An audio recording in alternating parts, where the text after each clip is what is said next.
Welcome everybody to the new school year and the 2023 girls swim season. I'm Joe Velarde from CIAC. Prior to getting into Mike and his explanation of the new rules changes, there are three things from the CIAC Girls Swim Committee that I want to go over with you prior to the rule stuff. The first one is an issue we've had last year and preceding years with diving. There were a couple instances in the championship meets where the officials felt that kids were in the meet and were doing dives that they felt they could not perform, and it created a really dangerous situation. The swim committee was really concerned about this, and we looked at a bunch of different languages and different ways to address the issue. So in your tournament packet, under alerts, is a new procedure for diving. And what we're telling dive coaches is to bring proof of diving from previous meets, the diving sheets from previous meets. And Mike will go through this in more detail, if an official determines that a kid attempted a dive that they were incapable of doing, then they're going to eject that kid from the meet. From there, if the coach felt that the kid actually could do the dive, they could bring their dive sheets to the coach with proof that the kid had performed those dives successfully in previous meets, and they could argue for the kid to remain in the meet. But the officials are being told to watch this with a very critical eye, and there going to be no tolerance of this.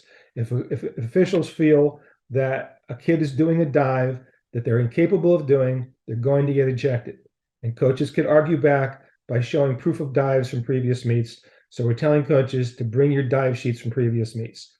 So this will hold true for both regular season and championship meets, and it's all spelled out in the tournament packet. The second issue has to do with the cut of swimsuits in girls swimming. So we had a little incident last year where an official felt that a girl was wearing an inappropriate swimsuit. Okay, so this is a school event. Clothing and swimsuits must be appropriate. It's part of the rules. And so the official brought it to the attention of the coach, following the exact procedure as they should have. The coach told the kid, and the kid got embarrassed, and it turned into a backlash against the official. Why is the official commenting on a girl's swimsuit? So we dealt with that, and then I went on a national call among administrators for swimming from state associations across the country.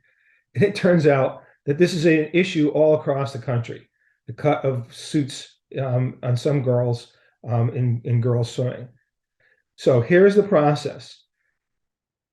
Coaches need to walk through this with their kids prior to the start of the season, about what is appropriate and what is inappropriate in a cut of a girl's swimsuit. If an official feels a kid is wearing something inappropriate, they're going to tell the coach, and the coach needs to address it with the kid and get that rectified. And so it is not an official making an inappropriate comment to a coach watching a kid in a suit. Okay, and it shouldn't be taken to that level. So it's up to the coaches to handle this in a preseason meeting or a team meeting or at a practice. Address the issue with your kids so that if it comes up in a meet, it's not a surprise and it's not being seen as an official, making an inappropriate comment. Officials are being told to hold to a standard. It's in the rules. I don't know, Mike, if you're going to address this, but the swimsuit issue could be a source of embarrassment for an official, but they're just doing their job. And it's up to the coach to mitigate this through a preseason meeting and by being the conduit between the official and the student. And the third thing I want to go over with you are championship sites. I want to commend our tournament director, Scott, who does an unbelievable job making all these calls, trying to get schools and the best sites to take our championships. So the tournament packet has been updated. All the championship sites are in there. We're going to be able to go back to Wesleyan this year. We have Southern on the schedule also. So all the tournament sites are all up to date in the tournament packet, which is online. And the past couple of years where colleges and schools, were hesitant to take on our championships because they're bringing a lot of outside kids into their building, during the pandemic. Hopefully we're through that now, and hopefully won't be changing sites as we had to do the last couple of years, which is all good news. So I'm going to turn this over to Mike, who is going to go through the rule changes. Again, please don't unmute, but if you do have a question, put it in the chat for Mike, and then I'll read the questions to Mike after his presentation, and he'll get to them in that manner. Okay, Mike, so you can unmute and share your screen, and let's get on with the presentation. So here's the 2023-24 swimming and diving NFHS slideshow that they put together. I put a couple of local things in there. We'll see those. Fairly simple. Here's the rules committee. If you wanted to know who they are, you can look them up later. You'll see that Carissa is on there. The first thing that they did was there used to be a note at the bottom of the uniform section. They put it at the very end, and what the committee decided they should do is move it to the beginning to indicate that this note pertains to everything in the uniforms, section 3 uniform rules. And what they also added in there language that specifies the three pieces of the rule that cannot be waived if you want to get a suit exception for somebody. So that's now at the beginning of the uniform rule as opposed to the end. And those three things are the suit must be woven or knit, it must be permeable to air and water, and it must not aid speed, buoyancy, or body compression at any time. And this is the note that they put to the front, and they just moved it up there. And there are some other things about accommodations and exceptions that they highlighted as well. We're going to go through those quick real here.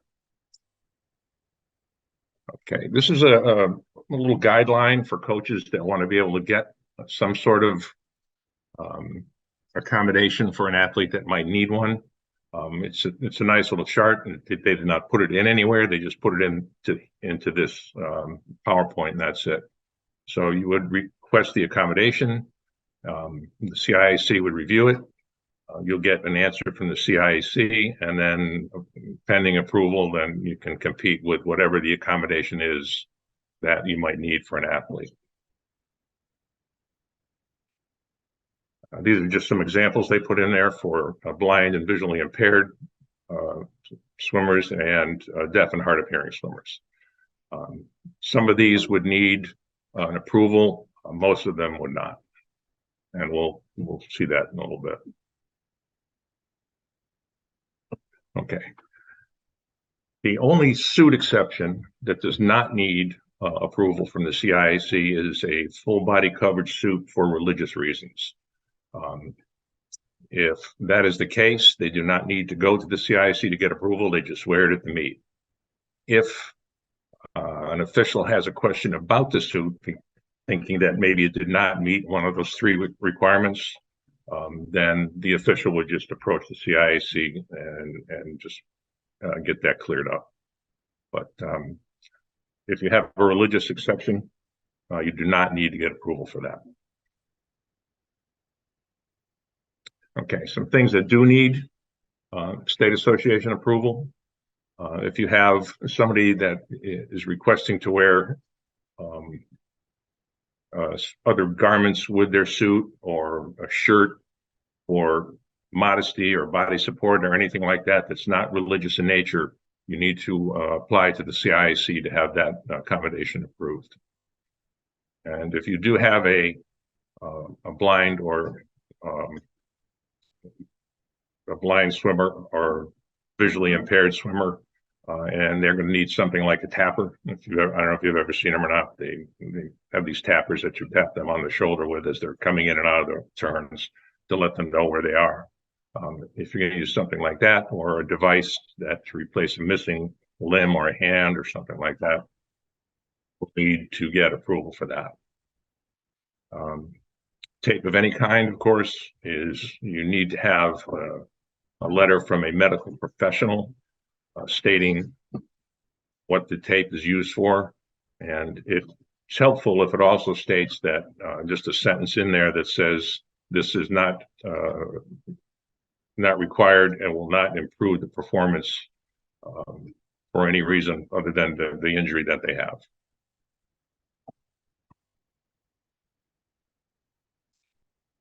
Okay, Joe already touched on this. This is the decent appearance rule. They've taken out the language that the officials are going to make sure that a suit is of decent appearance, and we are to do nothing but if we see something that we don't believe is decent, we will talk to the coach and let the coach address that. And it takes the official out of the loop.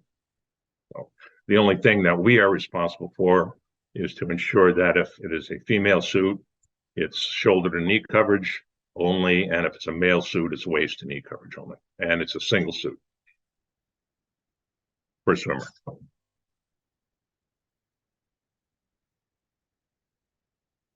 Okay, starts and finishes. They put in a requirement for a championship meet for written dual confirmation of a false start. They had the written dual confirmation of a relay takeoff added to the rule book a couple of years ago. This just lines that up with the relay takeoffs. If I don't know if you noticed, but for our championship meets, we've been doing that for a number of years. We had requirement for written dual confirmation. And how that works is the officials who are watching the relay takeoffs or the false starts, they write down anything that they see prior to meeting with the other official behind the blocks so that it's done and there's no discussion. They just show each other what they have. If they have the same thing, it's still confirmed. If not, it's not.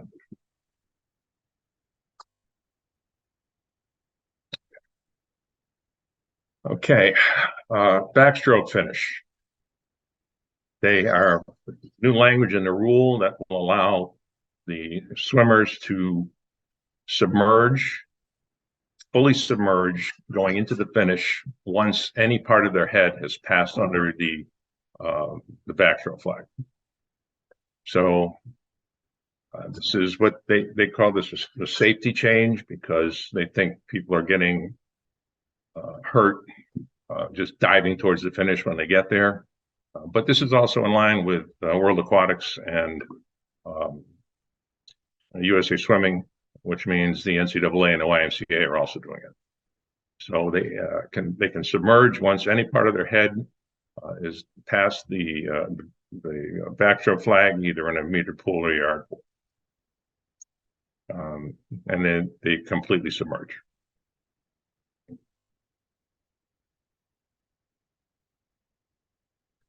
Okay, breaststroke. There's 2 or 3 things here for the breaststroke. You know, it's been in the rule book forever that when you do your pull out off the start and the turns, you can't scull your hands as they're down by your hips. Everyone has finally come to the decision that it doesn't do them any good. They're not going anywhere. They determined there's no competitive advantage, and it is a little difficult for officials to see it anyway. So you can scull now if you like.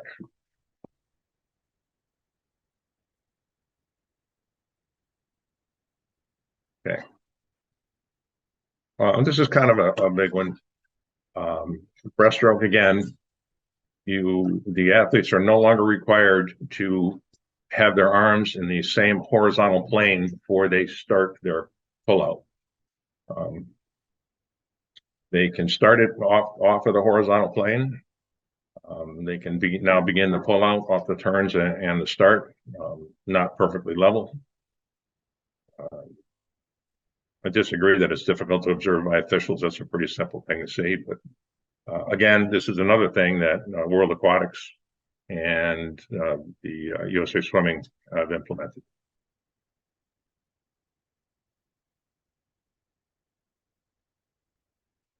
So breaststroke, legs, same thing. They no longer need to be in the same horizontal plane. The difference here is there was language in there talking about flexing of the knees and extension. They removed all of that.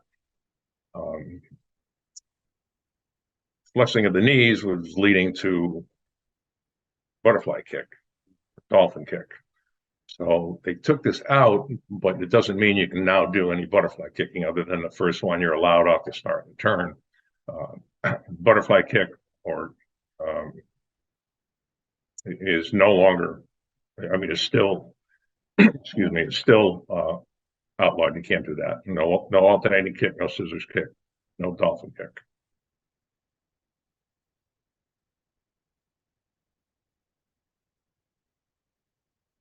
Okay. Breaststroke turns and finish. Okay, the turn requires now a simultaneous touch with separated hands. Other than that, it still can be on a different plane. It can be at, above, or below the water surface, and at the turn and at the finish. This has been implemented in the other organizations for a number of years. And they took the USA Swimming picture and put it in here. So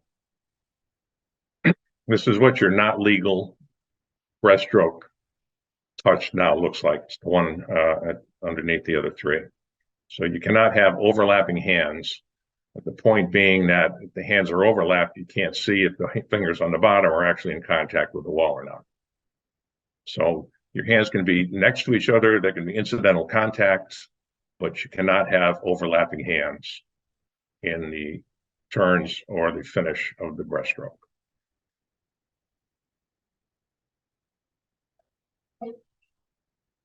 Okay.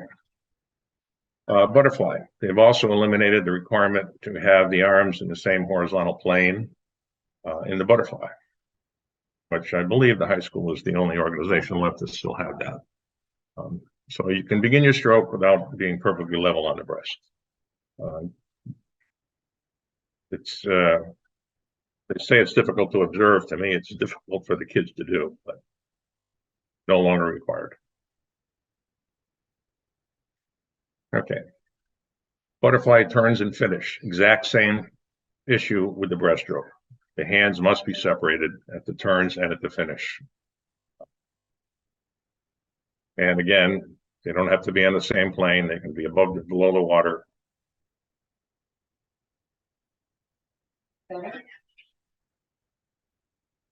Okay. Diving. These three dives have been eliminated. All straight dives, all difficult dives. I don't think I've ever seen any of them.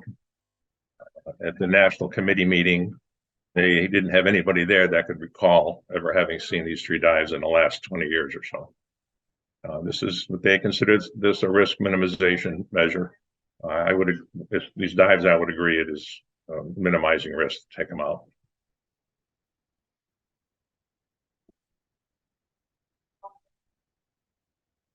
This is a misleading picture, I think. Hold on. One too many. That's misleading when we get to it. There is a new unsatisfactory dive in the referee's opinion. If the referee believes that the diver's head is unsafely close to the diving board, then the diving referee will deem that an unsatisfactory dive. So what they're going to have is they want to have is the diving referee, but will be the one that's lined up right in line with the board, and will be able to tell that that dive was too close or not too close. And the determination is made as the diver's head passes by the plane of that board. So this picture shows 6 inches. In the rule book, there is no indication of distance close. There's no measurement. So it is going to be the diving referee's opinion whether or not the diver's head passes by the board too close. We don't have the ability to go out with a ruler or a laser to test that. So 6 inches is kind of an example. It is not a hard and fast number.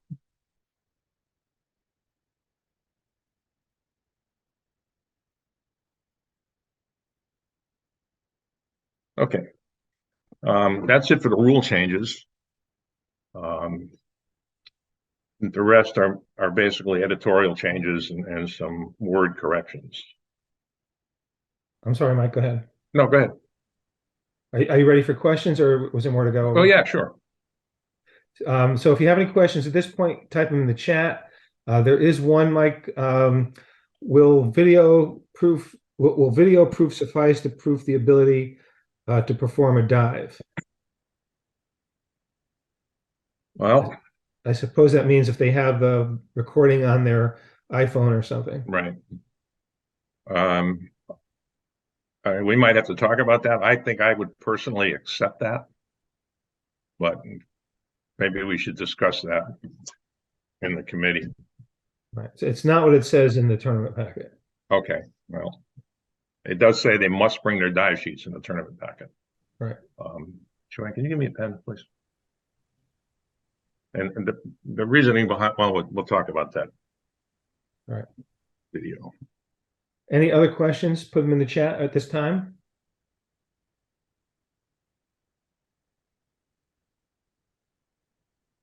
Okay, it doesn't seem there are. If there are any questions people have after we hang up here, you can certainly email them to me or to Mike, and we'll get back to you as soon as possible. Again, we'll post this on the website within a few days. And if there are people in your conference who aren't on this phone call, then you can let them know. Can you confirm the date for opens? First page of the package says Sunday, but Saturday. So I believe it's Saturday. No, I'm sorry. I believe it's Sunday. Hold on. Yeah. It's Sunday, November 19. That's because we're doing it at Yale, and the Yale Harvard game is that Saturday, so it's Sunday.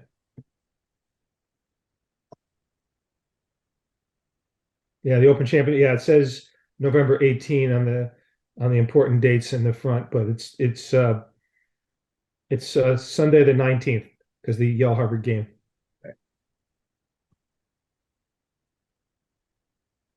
Okay, should we continue on here? Go right ahead.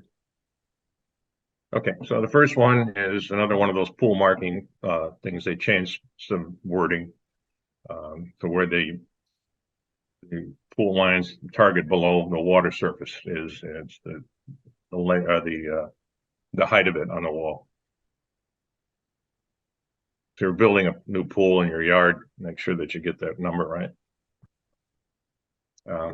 They changed the wording in seating in Rule 5, basically because they were unhappy with the way it just sounded. So they separated the prelim heats and the qualifying heats. Nothing changes. Your final 3 heats are circle seated, and the rest of them are not in something that requires prelims. And in time finals, it's just you seed them by time. So they changed a word or two, but nothing changed in the process.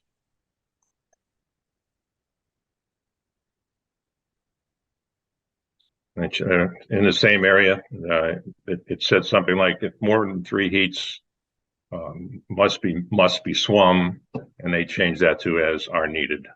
So when they did the hand signals for deaf and hard of hearing swimmers, they left out in the overhead arm item B there, they left out the long whistle that was in there, so they added it into that description as well. also in the next one, which is the backstroke start arm signals, they had left it out of there as well, so they put that in. So they're going to have to change that again next year, because in C, arm overhead, there's supposed to be another long whistle in there. They didn't put that in.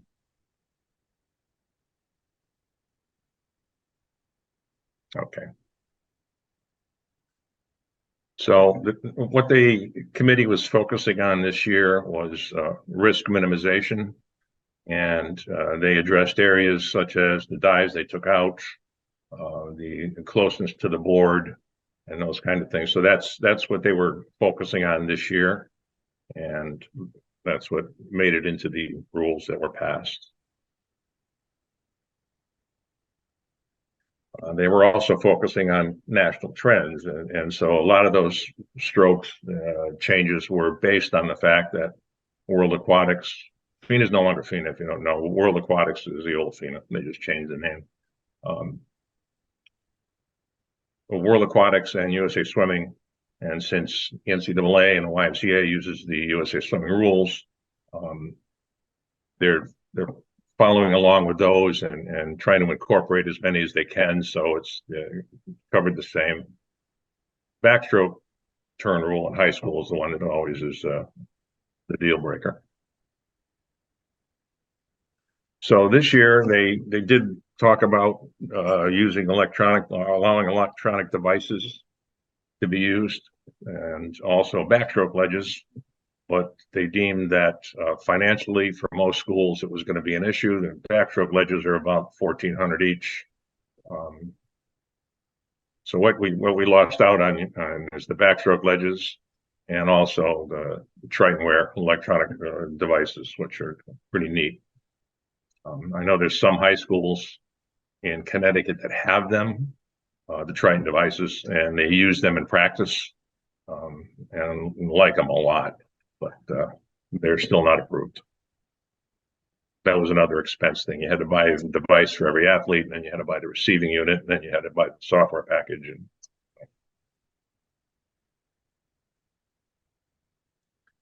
And so also, I don't see this in our sport, to be honest with you. Just participant and spectator unsportsmanlike conduct or unsporting conduct. The National Rules Committee, which is made up of participants from other sports, focused a lot on this. We occasionally have an issue, but I think it's very seldom. So they want us to focus on, negative behavior on the pool deck. I don't know about, all you guys out there. I don't really see it. Every once in a while, a coach will come up and ask me about a call. I expect that to happen. I don't consider that anything negative. So this is another thing that they were focusing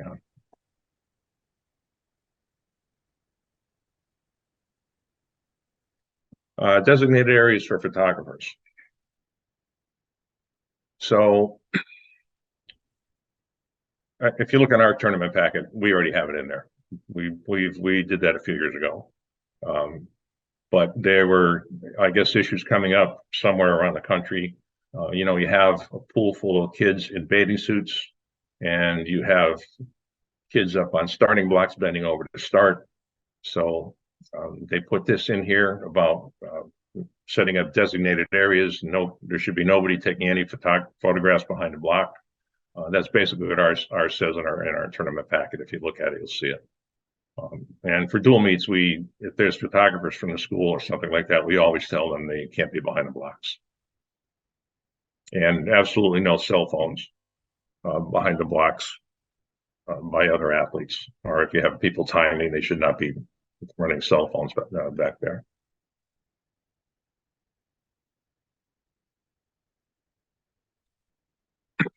Okay, this is our last slide in here. This is the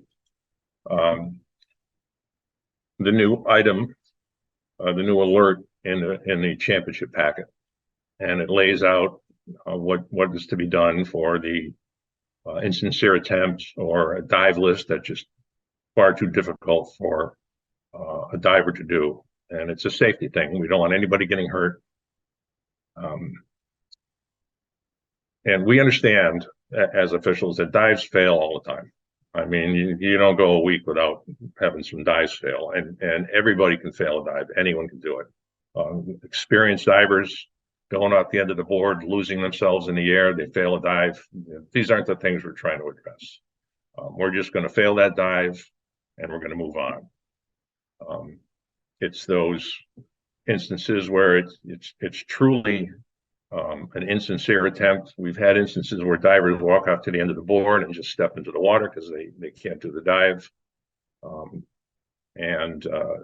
Assuming they're going to fail the dive and then move on, but that's a disqualification. So all of our officials, all of our referees, we're going to go over this with all of them to make sure that they understand what we're trying to do here. The divers are always going to get the benefit of the doubt, just as every swimmer gets the benefit of the doubt. If it does come up, then we're going to address it. And so this is the policy that we're going to use to address that issue if it does come up.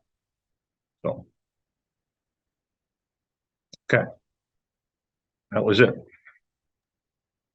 Okay, if there are any more questions from Mike, please put them in the chat now. Thank you, Mike, for that presentation and all the work you do on behalf of our sport. Again, if there are any questions after this meeting, you can email Mike or email myself at the CIAC. Okay, I'm not seeing any more questions in the chat. I want to thank everybody for participating in this meeting. And again, it'll be posted on the CIAC website soon. Thank you, I'm going to give my email address just in case. Go right ahead. It's mhuffman99@gmail.com. All right. Thanks, everybody. Appreciate you attending this meeting, and have a great season.